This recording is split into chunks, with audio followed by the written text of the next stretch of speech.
আমাদের ইসলামী YouTube channel এ আপনাকে স্বাগতম ও আন্তরিক মুবারকবাদ। আসসালামু আলাইকুম ওয়া রাহমাতুল্লাহি ওয়া বারাকাতুহু।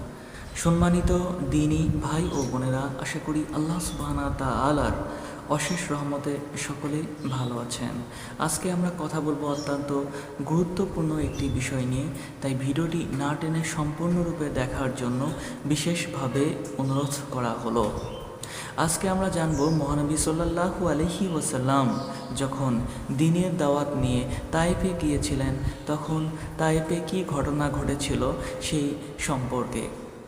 মহানবী সাল্লাল্লাহু আলাইহি ওয়াসাল্লাম যখন প্রকাশ্যে দ্বীনের দাওয়াত শুরু করলেন, তখন কুরাইশরা তাকে নানাভাবে নির্যাতন করত।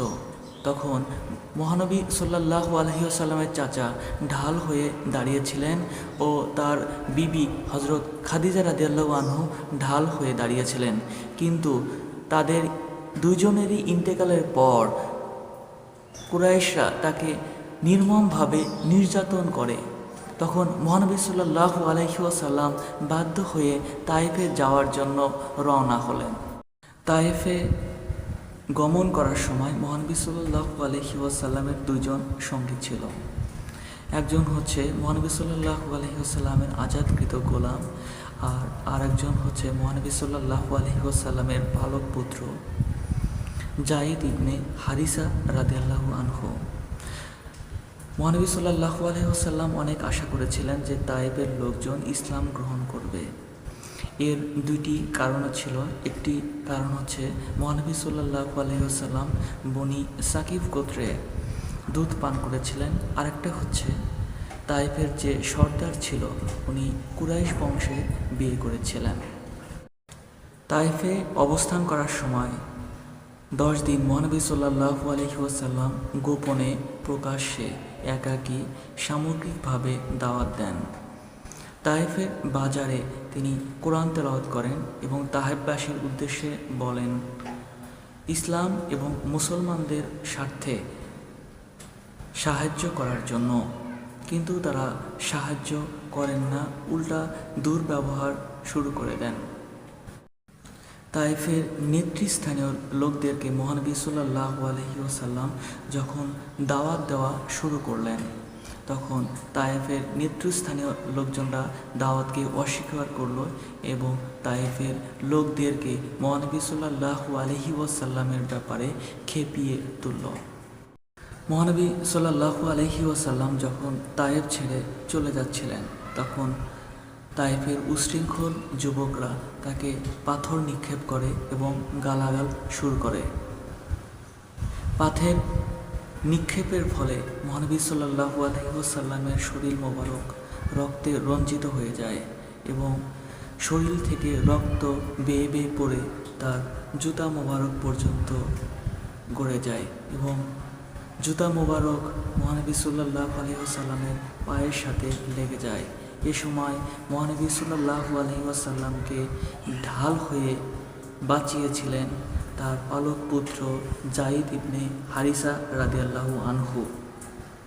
এমন পরিস্থিতিতে হারিসা রাদিয়াল্লাহু আনহু মহানবী সাল্লাল্লাহু আলাইহি ওয়াসাল্লামের দিকে ঢাল হয়ে দাঁড়িয়েছিলেন। সুবহানাল্লাহ। পাথর যে দিক থেকে নিক্ষেপ করা হচ্ছিল তিনি সেদিকেই ঢাল হয়ে দাঁড়িয়েছিলেন।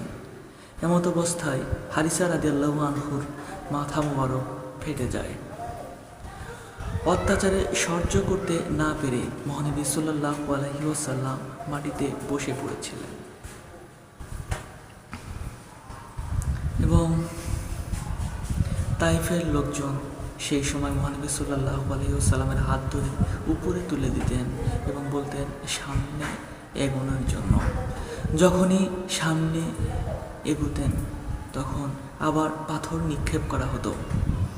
যখন কিনা মহানবী সাল্লাল্লাহু আলাইহি ওয়াসাল্লামের মক্কার অধীনে উতবা ও সাইবাদের বাগানের কাছাকাছি পর্যন্ত অবস্থান করছিলেন না, তখন পর্যন্ত তায়েফের যুবকরা, তায়েফের লোকজন মহানবী সাল্লাল্লাহু আলাইহি ওয়াসাল্লামকে নির্মমভাবে নির্যাতন করতে থাকেন। এ সময় মহানবী সাল্লাল্লাহু আলাইহি ওয়াসাল্লাম আল্লাহ সুবহানাহু ওয়া তাআলার দরবারে দোয়া করেন। কিছু সময় পর আল্লাহ সুবহানাহু ওয়া তাআলার আদেশে ফেরেশতারা এসে মহানবী সাল্লাল্লাহু আলাইহি ওয়াসাল্লামের কাছে অনুমতি চান যে দুই পাহাড়ের মধ্যে অবস্থিত তায়েফবাসীদেরকে পাহাড় দিয়ে পিষিয়ে ফেলবেন, কিন্তু দয়ার সাগর মহানবী সাল্লাল্লাহু আলাইহি ওয়াসাল্লাম রাজি হননি। তিনি বলেন, আমি আশা করছি যে তাদের ভিতর থেকে পরবর্তী প্রজন্ম এক আল্লাহর ইবাদত করবে এবং তার সাথে কাউকে শরীক করবে না। সুবহানাল্লাহ। এই ছিল আমাদের মহানবী সাল্লাল্লাহু আলাইহি ওয়াসাল্লামের আদর্শ। আসসালামু আলাইকুম ওয়া রাহমাতুল্লাহি ওয়া বারাকাতুহু।